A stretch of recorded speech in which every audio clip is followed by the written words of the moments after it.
तो त्योहारों के हिसाब से मीठा बनाने की शुरुआत कर रहे हैं। आइए, ये शुरुआत हम जलेबी से करेंगे। और ये जो जलेबी है ना, बहुत ही ज़्यादा रसीली और उसी के साथ क्रिस्पी बनेगी। तो यहाँ पर जलेबी को तोड़ कर दिखाया है मैंने। आप बीच में से देख सकते हैं किस तरह से इसके अंदर से चाशनी निकल रही है, क्योंकि चाशनी जो है वो जलेबी के अंदर तक चली गई थी। उसी के साथ कितनी क्रिस्पी है उसकी भी अब आवाज़ सुनिए आप। इसी से जलेबी कितनी परफेक्ट बनी थी वो पता लगता है। तो है ना क्रिस्पी वाली जलेबी। आइए जल्दी से इसकी एक बार रेसिपी चेक करते हैं। तो यहाँ पर करीब 1 कप जितना मैदा ले लिया था और 1 बड़े चम्मच जितना घी ले लिया था। आप चाहो तो ऑयल भी यूज़ कर सकते हो। साथ ही साथ 2 बड़े चम्मच जितना दही ले लिया था और इसे अच्छे से मिक्स कर लिया। पहले इस तरह से मिक्स करके इसका क्रम्बली सा आटा तैयार कर लेना है और उसके बाद इसके अंदर थोड़ा थोड़ा सा पानी डालना है। पानी जो है करीब 3/4 कप जितना जाएगा। वैसे डिपेंड करता है कि आपका मैदा कैसी क्वालिटी का है। तो मुझे ये बैटर बनाने के लिए करीब 3/4 कप जितना पानी की ज़रूरत पड़ी थी। उसी के साथ साथ जब आप पानी मिक्स करें ना, तो ध्यान रखिएगा उसके थोड़ा थोड़ा सा मिक्स करते रहिएगा और उसके बाद पानी ऐड करते रहिएगा। एक बार में पानी नहीं डालना है और कंसिस्टेंसी कुछ इस तरह से रखनी है। उसी के साथ करीब 15-20 मिनट के लिए इसे ढककर छोड़ देना है। और साथ ही साथ अब हम चाशनी तैयार कर लेंगे।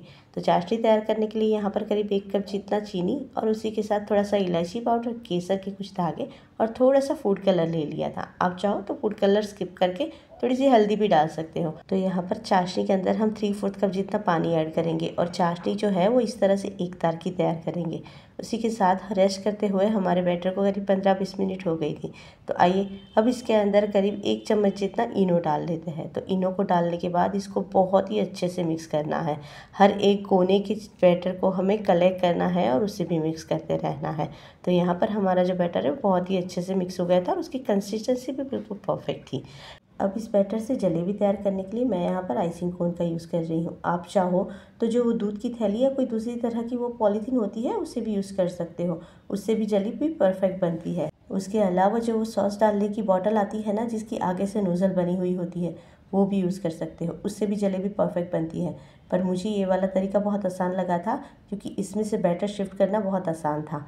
तो यहाँ पर जो है वो मैंने जलेबी डालना शुरू कर दिया था। मैंने ये जलेबी जो है वो ऑयल में तैयार की थी। आप चाहो तो घी में भी तैयार कर सकते हो। ऑयल में तैयार की हुई जलेबी जो है वो थोड़ा सा क्रिस्पी रहती है लॉन्ग टाइम तक, और जो घी में तैयार की हुई जलेबी है वो ज़्यादा देर तक क्रिस्पी नहीं रहती, इसलिए मैंने घी नहीं यूज़ किया था। तो जब आप बैटर से ऑयल के अंदर जलेबी को तैयार करें ना, तो ध्यान रखिएगा कि जलेबी को इस तरह से लॉक करना बहुत ज़रूरी है, वरना इसके जो राउंड्स हैं वो अलग अलग से होने शुरू हो जाते हैं। एक पीछे की तरफ क्रॉस लगाना ज़रूरी हो जाता है। अगर आपने ध्यान से नहीं देखा है तो मैं एक बार फिर से जलेबी बना रही हूँ, इस बार ज़रूर देखिएगा। तो यहाँ पर देख लीजिए आप, जो ये जलेबी बन रही है उसके बाद इसके ऊपर की तरफ जो है ये इस तरह से मैंने क्रॉस लगाया है। ये सीधी लाइन खींचना बहुत ज़रूरी हो जाता है। इसकी वजह से जलेबी के जो राउंड्स हैं वो बंधे हुए रहते हैं। और हाँ, जब जलेबी बनाए तो उसे थोड़ा सा क्रिस्पी करने तक इसको सेकिएगा। जिस तरह से मैंने इसे हल्का सा गोल्डन कलर आने दिया था, आप भी हो सके तो इसे गोल्डन कलर आने दीजिएगा। उसके बाद ही इसे निकाल लीजिएगा ऑयल के अंदर से और इसे डिप कर दीजिएगा ये जो हमने चाशनी तैयार की थी ना उसके अंदर। इसके अंदर करीब 1-1.5 मिनट के लिए रखना है। अगर चाशनी थोड़ी ठंडी हो गई हो तो इसे गुनगुना ज़रूर कर लीजिएगा, वरना जो चाशनी है वो हमारी जलेबी के अंदर तक नहीं जाएगी और ऊपर ऊपर ही कोट होगी। तो लीजिए, हमारी जलेबी जो है वो मिनटों में तैयार होगी। ये इंस्टेंट वाली जलेबी है। और हाँ, चैनल को सब्सक्राइब ज़रूर कर दीजिएगा।